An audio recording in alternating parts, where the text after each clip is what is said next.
From the Mumbai studios of Republic TV, it's time for Arnab Goswami on The Debate.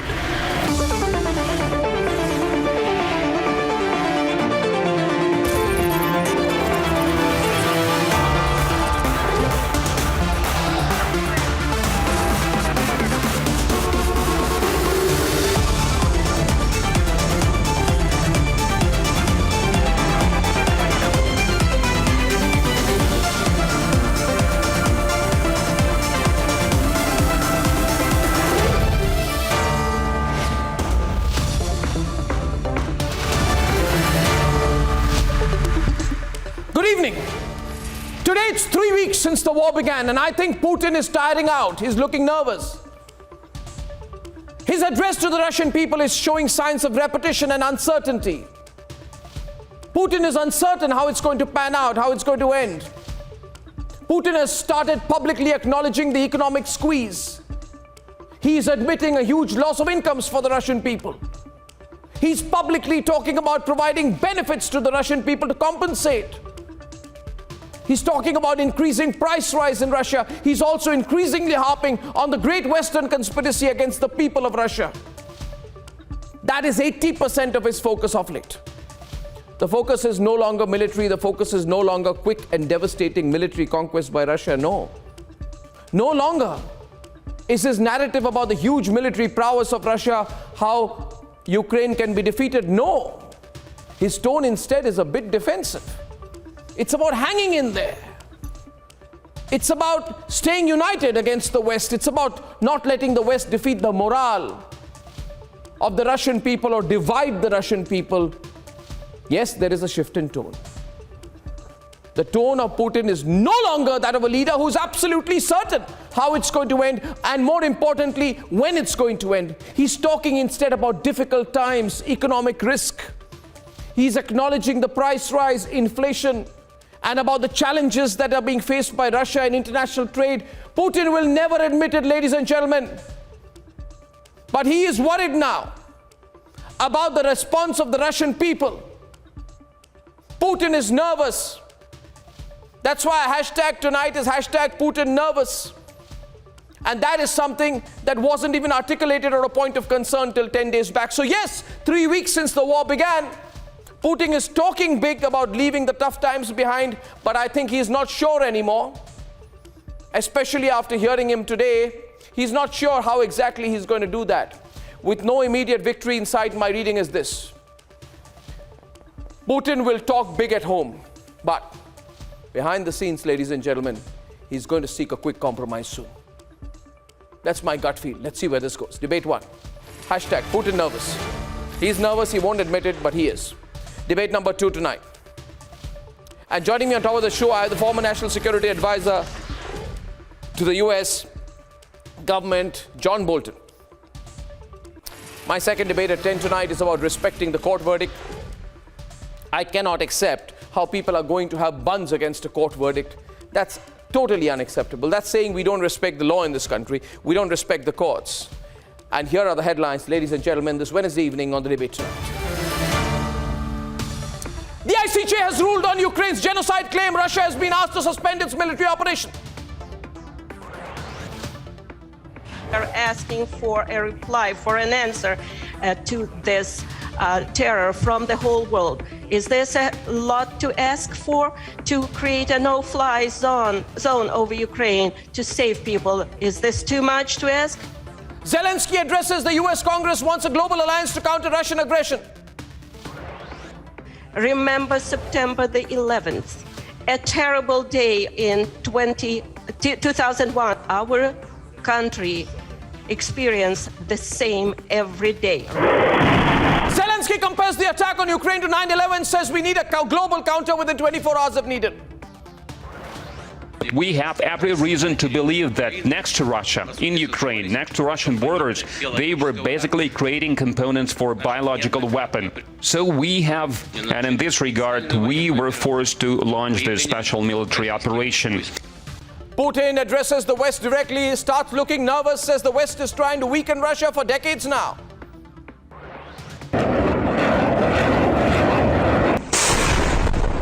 Bombings continue. Civilians are directly hit. Videos send shockwaves around the world. An issue settled by the courts, but the unseen hand wants to protest and block the streets over the judicial order on hijab.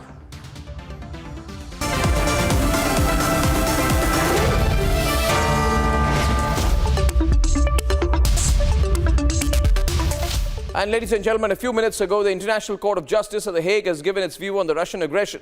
The Hague has ruled that the attacks have hit civilians and that Russia must halt its military operations immediately. So today marks a turning point. Will Putin pull back now? Can he afford to carry on? Let's debate.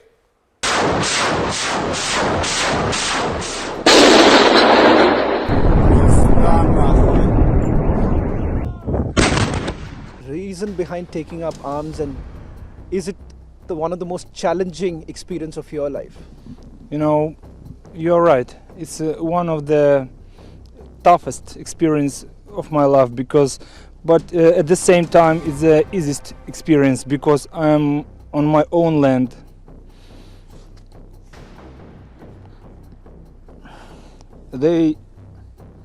Russian troops have already fired nearly 1,000 missiles at Ukraine, countless bombs. They use drones to kill us with precision. This is a terror that Europe has not seen for 80 years, and we are asking for a reply, for an answer to this terror from the whole world. Is this a lot to ask for, to create a no-fly zone over Ukraine to save people? На нахуй. Ебать. In all his addresses to world leaders, President of Ukraine Volodymyr Zelensky has always exhorted that it is time that the world stands united to protect Ukraine. In his latest address to the US Congress, he says there is a need for a new alliance, an alliance which is going to respond within 24 hours if any country faces an aggression like Ukraine has. We have every reason to believe that next to Russia, in Ukraine, next to Russian borders, they were basically creating components for a biological weapon. And our numerous warns that such developments have poses direct threat to the safety of Russia. They were rejected by Ukraine and by their patrons from the US. And they did it in a very brazen way.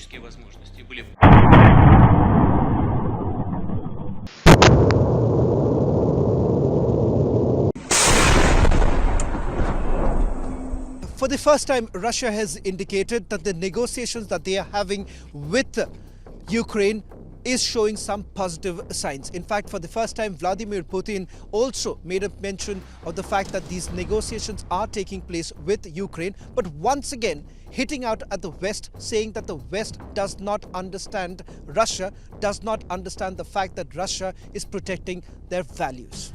This is the center of Donetsk with a deliberate attack on the civilian area by Ukraine forces.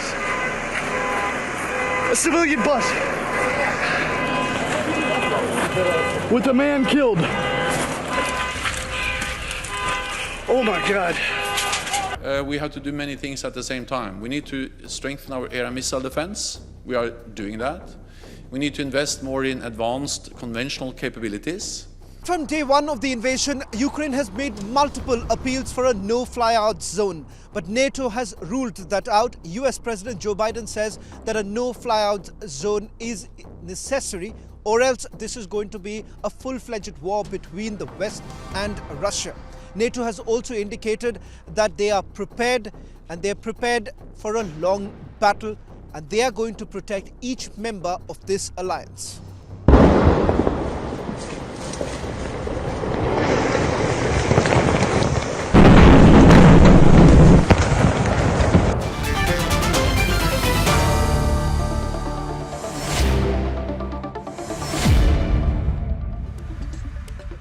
First, Ambassador John Bolton is former National Security Advisor of the US and former ambassador to the UN for the United States. Ambassador Bolton, did you expect it to go so long? Is Putin showing sign of nerves? How long is he going to hold out? Well, I think most military observers are quite surprised that the Russian effort is bogged down the way it is, and the estimates of Russia's ability to win were rated pretty high pretty early, and that has obviously not happened. And I think that's potentially quite significant because at some point the supply of weapons and other material to Ukraine might be enough to establish a situation where the Russians can't make further progress. And that would be a huge reputational blow to the Russian military. I think that's why Putin at the moment is not interested in negotiation, why I think the likelihood is this war will continue and continue to escalate. So if it continues to escalate, I also heard him today when he was talking to his own people on a television address, and he talked about the economic consequences of war. He talked about job losses. He talked about inflation. He talked about the need for the Russians to stay together. I thought sum total, he seemed more nervous than he did a week back. Well, I think he has reason to be nervous. He clearly didn't expect this. It's why, according to press reports anyway, he's put two of his top intelligence officials under house arrest. He's obviously not happy there. He can't be happy with the military's performance. Not that I see his position in Russia being in jeopardy, but I think he's a savvy enough politician that he's acknowledging what must be pretty evident to Russians all across the country, that this is not going well. They're hearing from their sons on the battlefield, if nothing else, that they're not where they expected to be. But as I say, I think the way this looks now, Putin has to achieve some kind of success, however he defines it, that permits him to say, I have now made my point and I'm prepared to negotiate. That would be coming from a position of strength. Right now, I don't think he's in that position. And he obviously has to take something for the Russian people. He has to take something back for the Russian people as a visible sign of success, which he can then say, this is success. What would that visible sign be? Because he needs to determine that himself, and he needs to position that and put it all across Russian media that we have achieved success. What would that be? What would that be? Well, that's right. I fundamentally agree with that. I think the first element of that has got to be a significant military victory. Perhaps that's taking control of the capital, Kyiv. Perhaps it's finally getting control of the north shore of the Black Sea, which is a huge strategic issue for the Russians. But something like that, as opposed to what they've got now, which is a grinding, inconclusive situation. Now, I have thought for some time that what Putin's ultimate objective is to take control of a pretty significant amount of Ukrainian territory that is primarily Russian culturally, Russian linguistically, Russian Orthodox in faith, not Christian or Ukrainian speaking, and say that constitutes his victory. He's not there yet. But if he were able to achieve that, whether he captured Kyiv or not, then I think he could say, yes, this is what we want. We have, in effect, reunited the primarily Russian, culturally Russian parts of the country with Mother Russia itself. For that, there needs to be an acknowledgement of the changed map. I thought Lavrov, his foreign minister, was sounding more conciliatory because he was changing the goalposts. And he said, well, it's not just about, we don't want to take over Ukraine, we don't want to run Ukraine, we are willing to recognize Ukraine as a separate nation almost, he seemed to suggest, but we need the rights of the Russian people in Ukraine, the rights to acknowledge the Russian language, etc. So I think he is changing the goalposts. Well, Lavrov is changing the goalpost, I think. Well, that remains to be seen. The division in population is not something you can call with a red line on a map. It's kind of a bad case of measles in terms of Ukrainian speakers and Catholics being mixed with Russians and Eastern Orthodox. But the division geographically I laid out is where the predominance of the Russophile population lives. And I think also this is a propaganda game. Neither the Russian side nor the Ukrainian side wants to look like they're the obstacle in the peace talks. I think at the moment, it's not likely that much will come out of them. If there were a ceasefire, I think many military experts would say they think that's primarily to benefit the Russians, to give them time to resupply and regroup. Do you think with all of this, it often happens that the leader may talk big at home, but quietly behind the scenes, we've been hearing also about some contact between Russia and America, back channel contact. It could be likely. I mean, after all, these two countries have had these back channel contact for years now. So something could be... Sure, those could go on all the time. I think part of the contact may be, and there was an announcement today that the U.S. National Security Advisor had spoken to Nikolai Patrushev, who is his counterpart, was my counterpart when I was there. That could be about the Iran nuclear deal, too. That's another possibility. It could be about our man at the International Space Station that's coming back down in a Russian rocket. Could be about a lot of things.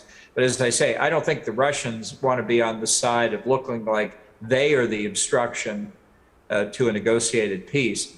But the Foreign Secretary Liz Truss of the United Kingdom said this morning she was skeptical about these talks. And I have to say that's pretty much where I am as well. Okay. John Bolton, thank you so much. It's a pleasure to talk to you again. Thank you very much. There's John Bolton, former U.S. National Security Advisor. Let's go straight to the debate this evening. And the hashtag is Putin's looking a little nervous. And Natalia Katsa-Buchkovska is a former member of parliament of Ukraine. She's there on the top left of your screen. Ladies and gentlemen, that's Mark Finland, head of the Arms Proliferation at the Geneva Study Center for Security Policy. And he's also vice president of the Initiatives for Nuclear Disarmament. He's joining us from Geneva. Peter Guznik on the top right of your screen there, ladies and gentlemen. And joining us from Moscow is Dr. Fyodor Voitolovsky. Dr. Fyodor is joining us from Moscow. He's director of the Primakov Institute. Dr. Hussein Bagay is joining us, chairman of the Foreign Policy Institute from Ankara in Turkey. Marina Kolesnikova is a geopolitical analyst joining us from Bishkek in Kyrgyzstan. And finally, Barshid Bagarian, Eurasia director at the West Asia Research Center, is joining us from Tehran. Marina, I want to start with you. The sense that I got, and when I heard what Putin said, was an acknowledgement of difficulty. For the first time, he's beginning to acknowledge difficulty. He's repeatedly saying we must not be divided, we must stay together. Then he's talking about inflation. Then he's talking about price rise. Then he's talking about the loss of jobs. And then he's saying, I'm going to double up the benefits. I'm going to increase benefits. So it looks like he's in some difficulty. What do you think? I mean, he's saying don't get demoralized, keep up. What do you think? Can you hear me? Yeah, I can. Marina. Can you hear me, sir? I can hear you. Can you hear me? Yes, very much, loud and clear. Very good. So from day one, our President Putin, as well as all the senior advisors, admitted that it was going to be a very difficult campaign. And it's not some beating the drums military campaign where you're going to shut down, annihilate whole cities, whole civilian populations, and declare one's victory, as it was in Yugoslavia, Libya, as it was in an attempt was to destroy Syria as well. No, quite the contrary. Everything has been done to preserve life. To preserve lives of civilians, to preserve lives of the Ukrainian military soldiers in the field. And that is why the progress is not as rapid as one might imagine. But neither in Russia ever expected it to be rapid. Everyone understood that it's especially difficult considering that the Ukrainian armed forces as well as gangs in the field, gangs that were armed without even asking their documents, their licenses. Everyone was just handed out weapons. So those gangs, and as well as the military, as well as the Nazis inland, they just take civilians as hostages. Right now, a few hours ago, we heard that actually in Mariupol, the Nazis are holding civilians as prisoners, and their Nazi headquarters is in fact in the building of the theater, and civilians are held as hostages, and that's what they are doing. They are not allowing civilians to leave the cities, the towns. So, of course, it takes time and incredible skill, incredible precision, and that's exactly what is going on. Yes, Russian people totally support their president, and now nearly every Russian feels like it was during the Great Patriotic War, where you might criticize Stalin, when you might like and dislike Putin. It's not about Putin is our leader. No, okay, it's not about like or dislike. It's not about like or dislike. I've just been listening to how he was been speaking, and when this all started, Putin was full of bravado. He was playing the nuclear card. He was playing the fear card. He was being very bold. He was talking about a decisive victory. I'm just saying the tone has changed right now. His behavior, his tone is more explanatory. It's more reconciliatory. It's more, let's stay together. Let's hang in there. And, I'll help you out. We'll have difficulty. The tone has changed. The tone has clearly changed from 2 weeks back and now. There's no doubt on that. Do you agree with me, Fyodor? I mean, I'm seeing it every day. The tone is changing. No. I would like to say that we have to analyze not the tone, but the operation. The operation is going like it has been planned. It has its own dynamic. Of course, there were experts who believe that it can be much faster. And even in the United States, there were experts who have been saying that it will be realized in 2 weeks. No, it's complicated military operation because Russian forces are trying to preserve big cities from huge damages. Russia is trying to preserve lives of civilians. And of course, Russia doesn't want to waste its own military officers and soldiers. And the dynamics of operation are much slower than many expected, but it goes further and further, and it creates the position, military position, which can give a Russian Federation political background for negotiating peace conditions with the Ukrainian government. Okay. I would like to stress that from the beginning, Russian Federation is not declining to talk with Ukrainian side, and is officially saying that President Zelensky and his government are still in power, but Russian Federation is having its own military and political goals on Ukrainian territory. Dr. Fyodor, let me get a view from the other side. I mean, I'm just saying that I remember the comment that was made, Peter, by Putin on the 23rd or 24th of February, when he basically said that we're going to nuke the hell out of you. Essentially, that's what he said. He said Russia's response will be immediate. Russia will lead the world to such consequences that the world will never have faced that in its history. That was the tone. That was the tone on 23rd. And today he's saying there is inflation, there is unemployment, we are losing jobs, but this is like COVID. We came together in COVID. We will adapt like COVID, but COVID was a period of uncertainty. So I'm just saying, I'm only comparing Putin. I'm comparing Putin of 16th March to the Putin of 24th of February.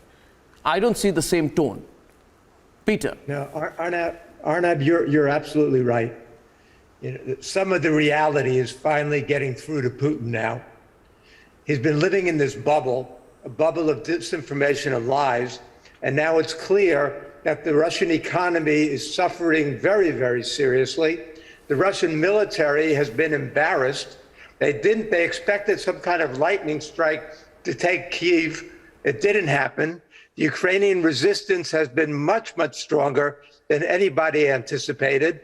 Putin is isolated. What's happened is the opposite of what he wanted.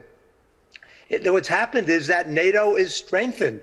NATO is further resolved. The U.S. has increased its troops in Europe from 80,000 to 100,000.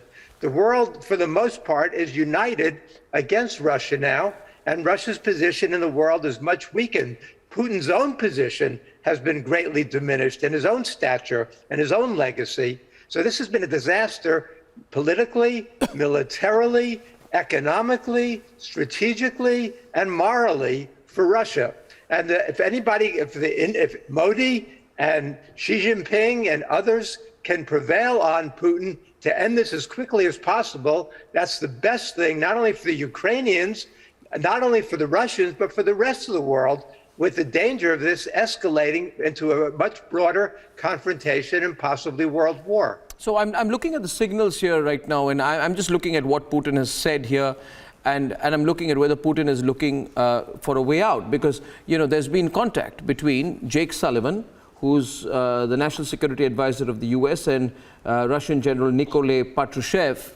Now, my question there is, Dr. Hussein, that's big. I think the fact that there has been contact is massive, because it shows that, you know, both sides have begun a process of negotiation. Now, they can say the talks are about Iran, but essentially it's contact between two major policymakers, isn't it? Yes, I think today Turkish Foreign Minister met Russian Foreign Minister Lavrov. Last week in Antalya, Russian Foreign Minister and Ukrainian Foreign Minister were there. I was also listening to their speeches there, and also we had a big important meeting.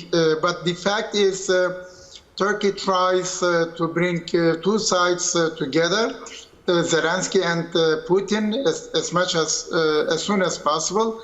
I don't know whether it will be the case, but you are right. It is getting more and more difficult now for Turkish side, because the conflict is getting much harder, and we will see how in the coming days the situation will improve or not improve. So yeah, you know, okay, so we began by saying the tone has changed. Let's look at it. I want to go to Mark Finod, who's head of arms proliferation at the Geneva Center. Mark, you've also been a very senior former diplomat. You may have been seeing the responses from Putin's side till, say, 3 weeks back. It's 3 weeks since the war, and the Russian army is still stuck about 12-15 miles outside Kiev, in the cities of Chernihiv, Mariupol, Kharkiv. Very strong Ukrainian resistance. A major general of the Russian army has been killed, the fourth top officer to have been killed. And also the Chinese are playing a little safe of late. I feel that China has refused to supply Moscow with aircraft parts to the aviation sector. That's already been hit by crippling sanctions. That's a message that Beijing is sending to Russia, that it's time to end this. Do you read it this way? Mark? Yes, obviously there have been many attempts to warn Putin before the invasion that it would be a disaster. He didn't listen to the various attempts. The German Chancellor, the French President, Israeli Prime Minister, the Secretary General of the UN, the head of the Red Cross, and now even if these actors, these mediators, try to keep some dialogue to influence the policy choices of the Russian president, we can see that he's hardly listening to anyone. He's just continuing his plan, and he's also facing this military stalemates. Situation, and as we know in war, and this was stated by an American senator after the beginning of World War I, the first casualty of war is truth, and we can see that this is also ongoing. This propaganda war, this psychological operations. Now it's at the same time more difficult to convince anyone because the lies are just so blatant in face of the reality that everyone can witness. But at the same time, the new technologies can give more impact to this propaganda. So in any case, these efforts for dialogue, pressure from the international community have to continue, and this has to lead to a ceasefire or at least a cessation of hostilities. Okay, Farshid, he needs a victory. Putin can't afford to lose. More importantly, Putin can't afford to be seen to lose. But will the West allow him that optics? Or will he have to find... Thank you. Yeah, Farshid. Yeah. Okay. So it seems that Mr. Putin is losing his tone. I agree with you, because there is some important points. First of all, the schedule of war is not working right now. And the second, we can compare Russia with the United States, because the United States till now spent that more than $200 trillion for veterans. And in Russia, we have no such a figure of money.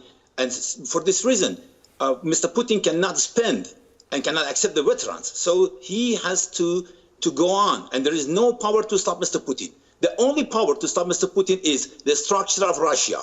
Nobody else. We appreciate all of these negotiations, all of these peacekeeping, ceasefire negotiations, but none of them will work against Mr. Putin. And Mr. Putin will stop the Russia itself. For example, there is another, on 24th of March, there is another negotiation and summit for the NATO. And it's strange for me, what kind of decision in NATO were made openly? And all of the decisions made by NATO are confidential and high classified. So it means that something is changed, and the United States is right now is wanting to prolonging this war. Not Mr. Putin. Mr. Putin will stop by Ukraine, but the United States has no will to stop this war, because they want want Russia to lose all its power, and the empire will collapse completely. That is the fact. So for this reason, I agree with you, and the tone is different, because Mr. Putin has lost 3 generals in the war, maybe 4. I don't know. Maybe the 4th one is under newsreel right now. And Mr. Putin changed the mechanism of the war machine, and it means that something is changing radically in the war machine of Russia, and we will accept this, that Russia has nuclear power and Russia has biochemical power. Yeah, but they played the nuclear card in coming days. But they played the nuclear card, Farshid. They played the nuclear card on the 24th, 23rd, threatening the world with catastrophe, with Lavrov's comments in response to what the British Foreign Secretary said. Russia has played the nuclear card 3 or 4 times already.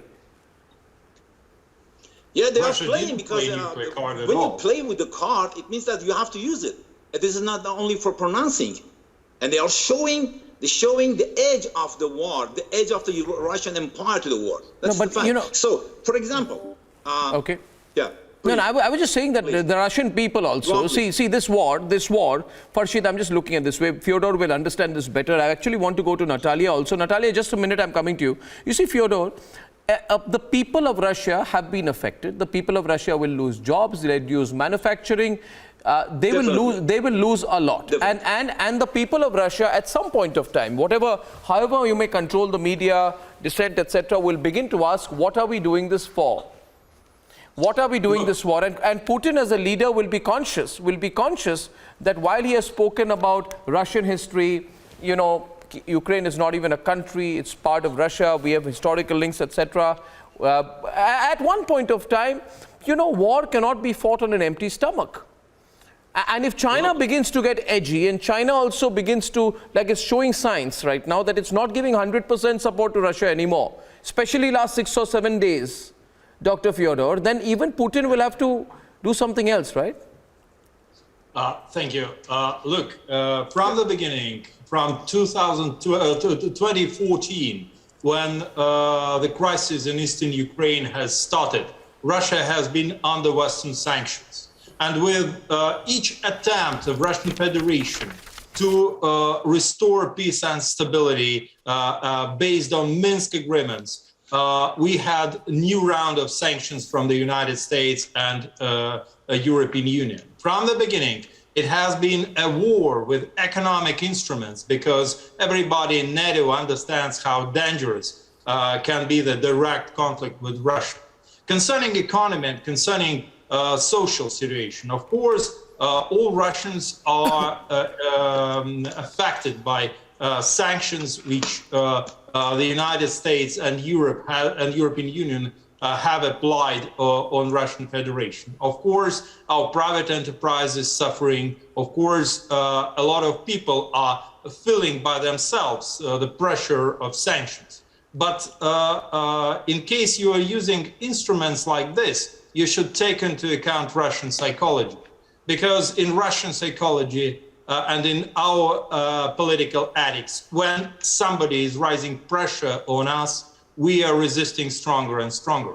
In this sense, it was the worst way to have a dialogue with Russia from the beginning of politics of sanctions. And especially right now, when sanctions from the instrument of political pressure have converted into massive bombings, but massive bombings in economic terms, not in military, of course. No, I mean, there have been... What I see as an opportunity is the dialogue directly between the United States and Russia on Ukrainian case. Yes. The dialogue between Russia and NATO about the future of Ukraine and the future of relations between Russia and NATO and stability and peace in Europe.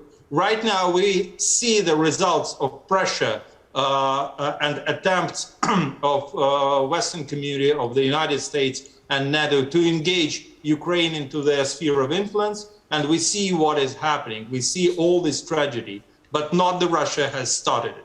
No, so, okay, so I'd like to get Natalia in. Natalia, you've heard all that, and essentially what Dr. Fyodor is saying would seem to bypass Ukraine, and so let Russia and the United States directly have talks, which is exactly what Putin has wanted from day one. But I don't think America will agree to that, bypassing Ukraine. What do you think? Because the people of Ukraine have suffered. Yes, first of all, good day for everyone. And I just listen, and I'm really shocked how the truth is reverted, and Russia Federation invaded Ukraine, and now we have very tragic results, as a lot of civilians, I think 5,000-8,000 already, especially with those cities which is surrounded, like our city of Mariupol, which now has a very huge humanitarian crisis. So Russian troops also targeted civilians' life quarters. So it's already 2,000 life quarters destroyed. Our schools, more than 400 schools, more than 100 kids are killed. So actually, it's a very aggressive, bloody war, and specially designed and specially targeted on civilian population. So this is the truth. And Ukrainians are resisting, and it's very evident that since war started to 3 weeks, Russia could not take any big city, because not only army, but also territorial forces and people by themselves with just empty hands, they are opposing, and they are showing that we are independent state. We don't want to be occupied. We couldn't be occupied, and no one will live under this occupation. This is the position of Ukraine. We are not the object of negotiation. We are subject, and Ukraine will decide whom to join, when to join, and how to behave. And people are express this very clearly and loud that no, we don't want any Russian words, any Soviet Union restoration, etc., etc. So now it's become very, very evident. So this is our position, not to allow any occupation any aggression. What if Putin says, Natalia, that let the war continue till May, let it continue till June, let it be relentless. I have enough reserves. I will keep attacking, and you know he did bomb Zaporizhzhia, and there have been blasts in Kiev, in Dnipro. You have seen exactly what has happened in Mariupol. What if Putin says, "I'm going to take this through till I win"? Let there be devastation. Let us continue. Let's see what the U.S. does. I'm not going to attack NATO, but I will continue hammering Ukraine. This is what is going on now. So he is attacking civilians, cities, and our infrastructure, which is very much destroyed. And for the other side, people are ready to fight and defend their homes and their land. And it's evident, it's clear now. So since war started, you see that this is a heroic defense of our land. Secondly, Ukraine will not surround it, and we will defend our land by the win, because we really believe that Ukraine can win this unfair and unequal war, because we are on the right side of this. Marina, what is the game plan? I mean, Putin. What is the game plan? Just continue bombing more cities, is it? I mean, continuously the war is. Initially, it was to demilitarize Ukraine. That was the target. I don't know what the target is anymore. But the cost on Russia is also major. You know, can you afford this conflict to carry on till May, for example? Can you really afford it? Dear sir, you so greatly honor me by stating that I can convey the plans and ideas of President Putin here. I would like to know what are the inner plans and ideas of President Putin, but people trust him and people know that he will do his best. Moreover, there is evidence, overwhelming evidence, that Putin and his advisors and Mr. Lavrov incessantly kept trying to negotiate peacefully with the West, with the Ukraine. And in fact, just a few hours before the military operation, Putin spoke and sent a clear message, a peace offering to Mr. Zelensky.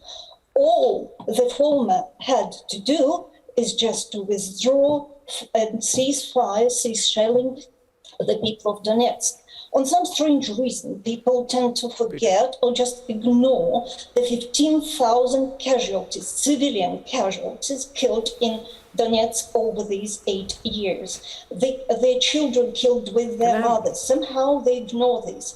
And you must remember and you must know, when the Russian people, Russian common people on the ground face the existential threat, and there is now clear and truthful evidence of existential threat to the Russian civilization and to the very state and people of Russia, we shall stand and we shall stay strong against it. So your point is that Putin is not going to waver. All the Russian people will stand unitedly behind Putin. This is not going to have an economic fallout. It's an ideal situation for Russia, but it's tough to believe. 60% of your oil goes to Europe, right? And if there is a WTO expulsion, that could allow all WTO members to ramp up tariffs on Russian imports and indefinitely discriminate against Russian products. And that trade amounts to 25% of Russia's GDP. And at the end of the day, militarily also, I mean, NATO is much larger, much more powerful than Russia, military terms, direct, comparison out there. So, especially after the battering the Russians have taken. Question here is, now, Peter, we're taking it to the point, some of the Russians say, let it continue forever. Let's see what happens. Let's see what the West does. Is that just bluster, or can they follow it through?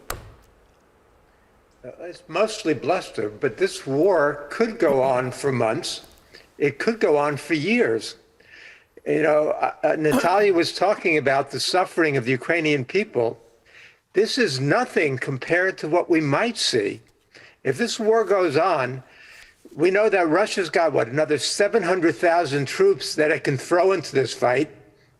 It hasn't used most of its smart weapons yet. Yeah. It's got military capabilities that might not be able to defeat the Ukrainians, but they sure can make them suffer. Yeah. They can flatten those cities, they can target civilians, and they can just throw so much more firepower into this than the Ukrainians can get. And now with Zelensky today appealing to the U.S. Congress, calling for a no-fly zone, which would be insanity, because that would mean U.S. fighting Russian troops and the start of World War III. Yeah. So that's that why won't happen. That won't happen. When you look at the images of the suffering of the Ukrainian people, it breaks people's hearts. You're not seeing it in Russia. You might not be seeing it in Bishkek, but the rest of the world is seeing this, and which is why it's so urgent that we get a solution now quickly, something that allows Putin to claim some kind of victory. They've accepted neutrality, and Fyodor wants to respond, Peter. Fyodor, yes, Fyodor. Thank you, Peter. I think what we see now is the situation in which the United States and NATO countries have been initiating Ukrainian wish to join the Euro-Atlantic community, to be part of Euro-Atlantic community for years. And in this situation, when we have direct conflict between Russia and Ukraine, we have Ukraine asking for military aid, direct military engagement of no-fly zone. That means direct military engagement. We understand what it means. When it is asking NATO for direct military engagement, we see that NATO is doing step aside, that it is much more interested in conflict between Russia and Ukraine than in any peaceful reconciliation. I think at the same time, Peter, I think America has also got to have a vested interest in ending this. I think Jake Sullivan's meeting with the Russian general is a step in that direction. Mark, I think the Americans also have a vested interest in ending this. Jake Sullivan and Mr. Patrushev are having regular contacts during the last 2 years. And it needs to be more now. It needs to be more aggressive, more often, more frequent now. Mark. Very good. Very good.